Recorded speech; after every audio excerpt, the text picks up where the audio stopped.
Hello दोस्तों, आइए आप सभी का स्वागत है आपके अपने यूट्यूब परिवार मैथ विद संदीप 8840 में। आज हम लोग बात करने वाले हैं गुणनखंड का कि गुणनखंड क्या होता है, इसका परिभाषा क्या होता है और गुणनखंड पर आधारित परीक्षा में प्रश्न कैसे बनाए जाते हैं। इसी के विषय में आज हम लोग क्या करेंगे, चर्चा करेंगे। देखिए परिभाषा क्या है, किसी भी संख्या को छोटे संख्याओं में तोड़ना व आपस में गुणा करने पर मूल संख्या का प्राप्त होना ही गुणनखंड है। किसी भी संख्या से आप शुरू कर सकते हैं। मान लीजिए वो संख्या आप ले लीजिए 20, कोई भी आप संख्या ले लीजिएगा, हम 20 से शुरू करें। वो संख्या क्या है, 20 है। 20 हमारी हो गया मूल संख्या। क्या हो गया, मूल संख्या। इसको करना क्या है, आपको छोटे से छोटे भाग में तोड़ना है। तो आप 20 को कितना छोटा तोड़ सकते हैं, 20 को आप 2 गुणे 10 लिख सकते हैं, 4 गुणे 5 लिख सकते हैं, या 1 गुणे 20 लिख सकते हैं। ठीक है, इससे ज्यादा आप इसका गुणनखंड नहीं कर सकते हैं। छोटे संख्याओं में तोड़ना व आपस में गुणा करने पर, आपने एक मूल संख्या भी ले लिया, इसको आपने छोटे से छोटे भाग में तोड़ भी दिया। अब इसको आपस में गुणा करने पर, आपस में गुणा करके देखिए कितना आ रहा है, 20। कितना आ रहा है, 20। 1 का गुणा 20 करें कितना आएगा, 20। आपस में गुणा करने पर मूल संख्या का प्राप्त होना ही गुणनखंड है। आपने मूल संख्या क्या माना था, 20 माना था, इसको आपने छोटे से छोटे भाग में तोड़ दिया। उसके बाद आपस में जब गुणा कर दिया तो हमको मूल संख्या प्राप्त करना था, तो 20 आ गया। क्या आ गया, 20। और जो कि 20 को हमने पहले ही मूल संख्या माना था। इसका मतलब यह है कि यह परिभाषा यह सिद्ध करता है कि 20 एक मूल संख्या है और इसको आप छोटे से छोटे भाग में तोड़ने पर जो आपस में जो गुणनफल प्राप्त होगा वही हमारा मूल संख्या होगा। ये 20, ये भी 20। इससे पता चल गया कि ये सिद्ध हो गया। ठीक है, आइए इस पर पेपर में सवाल किस तरह से आते हैं और किस तरह से कॉम्पिटिटिव एग्जाम में भी इस पर सवाल अच्छा से अच्छा सवाल बनाया गया। ठीक है, आइए सवाल के माध्यम से इसे समझते हैं। सवाल है x² प्लस 9x प्लस 20। इसका क्या करना है, आपको इसका गुणनखंड बताना है। क्या करना है, गुणनखंड बताना है। गुणनखंड आपको क्या करना है, बताना है। ठीक है, इस तरह के सवाल को जब भी सॉल्व करते हैं तो सबसे पहला हमारा काम क्या होता है कि पहली संख्या का अंतिम संख्या में गुणा कर देते हैं। क्या करते हैं, पहली संख्या का अंतिम संख्या में गुणा कर देते हैं। पहली संख्या क्या है, x² और दूसरा संख्या क्या है, 20। जब x के आगे कुछ भी नहीं दिखाई दे रहा है, किसी भी संख्या का कुछ दिखाई नहीं देता है, तो अब एक हमारा क्या होता है, जरूर छिपा होता है। तो यहाँ पे आप 1 लिख भी सकते हैं। अब 20 का गुणा जब आप 1 में करेंगे तो कितना आ जाएगा, 20 आ जाएगा। यानी पहली संख्या का जब अंतिम संख्या में गुणा किए तो हमारा गुणनफल कितना आ गया, 20। अब इस 20 को हमें आगे क्या करना है, ऐसे 2 भागों में तोड़ना है। इस 20 को हमें ऐसे 2 भागों में तोड़ना है जिसका गुणा करने पर 20 आए और जोड़ने या घटाने पर 9 आए। इस 20 को ऐसे 2 भागों में तोड़ना है जिसका गुणा करने पे आपस में गुणनफल 20 आए तथा जोड़ने या घटाने पर 9 आए। यानी कि गुणा करने पे कितना आना चाहिए, गुणा करने पे आपका 20 आना चाहिए और जोड़ने या घटाने पर आपको कितना आना चाहिए, 9 आना चाहिए। ठीक, आप 20 को क्या क्या लिख सकते हैं, 4 गुणे 5, 1 गुणे 20, 2 गुणे 10। ये आप 20 को क्या कर सकते हैं, लिख सकते हैं। तो हमें लाना क्या है कि गुणा करने पे 20 आए और जोड़ने या घटाने पे क्या है, 9 आए। तो यहां से शुरू करते हैं। 4 का गुणा 5 में करेंगे तो कितना आ जाएगा, 20 आ जाएगा।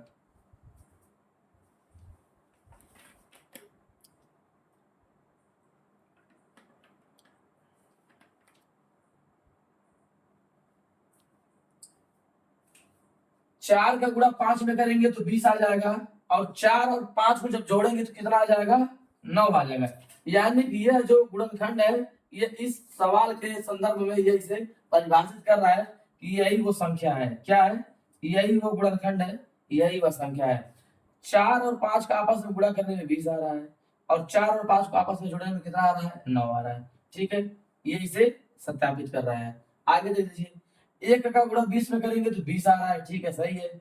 और 1 और जब 20 को आप जोड़ेंगे तो कितना आ जाएगा, 21 आ जाएगा। जबकि हमको 21 नहीं कहना चाहिए, 9 चाहिए। ये आपका गलत हो जाएगा। 2 और 10 का जब आपस में गुणा करेंगे तो कितना आएगा, 20 आएगा। लेकिन जो 2 और 10 को आपस में जोड़ेंगे तो कितना आएगा, 12 आएगा। और लाना कितना है, 9। इसका मतलब ये भी गलत है। अब हमें मेन चीज क्या मिल गया, 4 और 5, जो कि गुणा करने पे 20 आ रहा है और जोड़ने पे क्या आ रहा है, 9 आ रहा है। और हमको जरूरत कितने की है कि गुणा करने पे 20 आए और जोड़ने पे 9 आए, यानी कि यही गुणनखंड इसका सही जवाब होगा। आप आइए, एक्स स्क्वायर प्लस 9 की जगह आप क्या करेंगे, 4 + 5 लिख देंगे। क्या करेंगे, 4 + 5 लिख देंगे। आगे एक्स लिख देंगे प्लस 20। आगे लिखते हैं, एक्स स्क्वायर प्लस, कोष्टक में कितना है, 4 + 5 और बाहर क्या है, एक्स। जब कोष्टक को हटाएंगे तो इस एक्स का इन दोनों संख्याओं में क्या हो जाएगा, गुणा हो जाएगा। कोष्टक में आपको क्या दिया है, 4 + 5। जब आप कोष्टक को तोड़ेंगे तो इस बाहर वाली संख्या का अंदर वाली दोनों की संख्याओं में गुणा हो जाएगा। एक्स का गुणा जब 4 में होगा तो कितना हो जाएगा, 4x। और जब x का गुणा 5 में होगा तो कितना आ जाएगा, 5x। और प्लस का पैसे लिख देंगे, प्लस 20। इतना करने के बाद आपको आगे क्या करना है, इनका जोड़ा बना लेना है। दो दो पदों का क्या करना है, जोड़ा बना लेना है। आपका एक जोड़ा ये हो जाएगा और एक जोड़ा ये हो जाएगा। जोड़ा बनाने के बाद अगला काम आपको क्या करना है कि इन दोनों में से कॉमन ले लेना है। क्या करना है, इन दोनों जोड़ों में से कॉमन ले लेना है। इस जोड़े में से क्या कॉमन है, x इसमें भी है, x इसमें भी है। पहले आपको बता दें कॉमन क्या होता है। कॉमन का मतलब होता है ऐसा चीज जो सबके पास हो। जैसे ये एक जोड़ा है, इस जोड़े में दोनों के पास वही चीज रहना चाहिए जिसे हमको कॉमन लेना है। जैसे कि x इसके पास भी है, x इसके पास भी है, तो यहाँ पे क्या करेंगे हम, x को कॉमन ले लेंगे। तो यहाँ बचेगा x + 4। अब कुछ बच्चे कहेंगे कि x कॉमन ले लिए तो x कैसे बच गया। एक्स स्क्वायर का मतलब क्या होता है, एक्स 2 बार। एक्स स्क्वायर का मतलब क्या होता है, एक्स 2 बार, एक्स गुणे एक्स। जैसे कि 2 स्क्वायर का मतलब क्या होता है, 2 गुणे 2। अब एक्स यहाँ पे कितनी बार है, 2 बार है।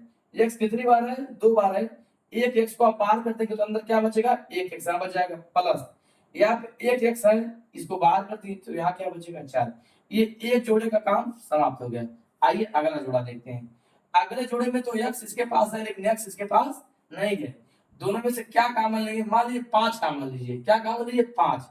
5 को आप बाहर करेंगे तो यहाँ पे क्या बचेगा, x प्लस 20 को आप कैसे लिख सकते हैं, 20 को आप 4 गुणे 5 लिख सकते हैं कि नहीं लिख सकते हैं, या 5 गुणे 4। 20 को आप 5 गुणे 4 लिख सकते हैं कि नहीं लिख सकते हैं, तो बिल्कुल कहेंगे सर लिख सकते हैं। 5 चौका 20। अब 20 को जब 5 गुणे 4 करेंगे तो 5 इसमें भी है, 5 इसमें भी है, तो 5 इसमें से बाहर आ गया तो यहाँ पे x बचा। और 5 इसमें से बाहर आ जाएगा तो यहाँ पे क्या बचेगा, 4 बचेगा। क्या बचेगा, 4 बचेगा। ये आपका 2 पद था, एक ये था, एक ये था, एक ये जोड़ा था, एक ये जोड़ा था। दोनों जोड़ा में हमने कॉमन भी ले लिया। सवाल लगभग खत्म हो चुका है। अब इसके बाद क्या करेंगे, ये दोनों कोष्टक में सेम आया है। क्या है, हमेशा जब आप सवाल को सॉल्व करेंगे तो ये जो कोष्टक का मान आएगा हमेशा ही इक्वल आएगा। क्या आएगा, हमेशा एक समान आएगा।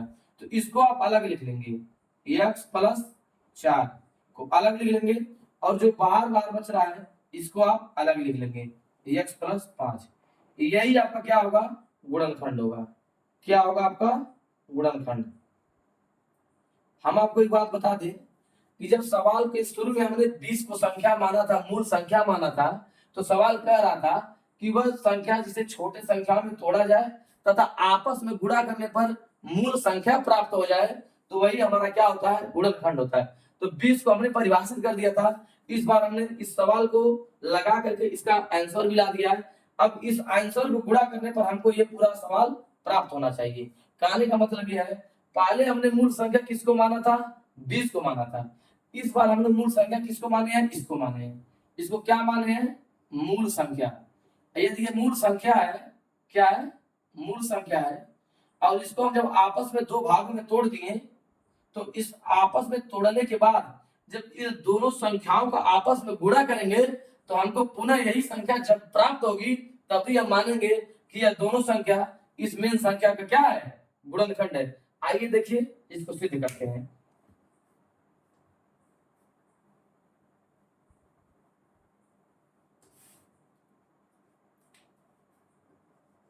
x प्लस 4 x प्लस 5, ध्यान से समझिएगा, ये क्या है, एक दूसरे का आपस में गुणा करना है।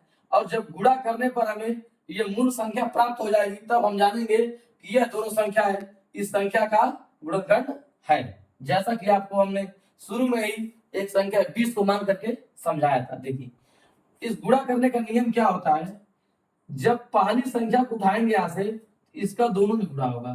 क्या होगा, दोनों में गुणा होगा। और जब दूसरी संख्या को उठाएंगे तो इसका भी दोनों संख्याओं में क्या होगा, गुणा होगा। तो आप x से शुरू करिए, x का गुणा जब आप x में करेंगे तो क्या आ जाएगा, x गुणे x, क्या आ जाएगा, x गुणे x, प्लस का चिन्ह है, प्लस लगा देंगे। x का गुणा जब आप 5 में करेंगे तो क्या आ जाएगा, 5x, क्या आ जाएगा, 5x। इसका काम खत्म। अगली संख्या क्या है, 4, 4 का पुनः दोनों संख्याओं में गुणा करना है। 4 का आप जब गुणा करेंगे x में तो क्या हो जाएगा, 4x, क्या हो जाएगा, 4x। और जब 4 का 5 में गुणा करेंगे तो कितना हो जाएगा, 20, प्लस का चिन्ह है, प्लस लगा देंगे। आगे देखते हैं, x का गुणा जब x में किए तो अब क्या हो जाएगा, ये x square plus 5x plus 4x, 5x plus 4x जब आपस में जोड़ेंगे तो कितना हो जाएगा, 9x हो जाएगा। 5x प्लस 4x कितना हो जाएगा, 9x प्लस 20। यह आपका क्या है, मूल संख्या है। ठीक है, पहले मैंने 20 मान करके समझाया था, उसको तोड़ा, आपस में गुणा किया, फिर मैंने मूल संख्या प्राप्त किया था। इस बार मैं एक क्वेश्चन के माध्यम से पहले इसको सॉल्व किया हूं और इसके गुणनखंड को निकाला हूं कि ये इसका गुणनखंड है। यदि कोई आपसे कह दिया ये इसका गुणनखंड है तो दोनों को आपस में गुणा करने पर यह मान प्राप्त करके हमको दिखाइए। तो अब इस तरह से ये दोनों गुणनखंड x प्लस 4 x प्लस 5, इन दोनों का जब आपस में आप क्या करेंगे, गुणा करेंगे तो यही मान आपको प्राप्त हो जाएगा। जब देखेंगे दोनों यही सेम मान है, यानी जो मैंने पहले मूल संख्या माना था वो हमारा मूल संख्या क्या हुआ है, प्राप्त हो चुका है। क्या हो चुका है, प्राप्त हो चुका है। ठीक है, सवाल के माध्यम से भी सॉल्व करके आपको बता दिए और एक एग्जाम्पल 20 को मान करके भी हम आपको समझा दिए। ठीक है, ओके, थैंक यू, धन्यवाद। मिलते हैं अगली वीडियो में। आप लगातार अपना प्यार बनाए रखिए और यदि वीडियो पसंद आए, अच्छा लगे तो आप चैनल को लाइक, सब्सक्राइब, शेयर जरूर करें। ओके, थैंक यू, धन्यवाद।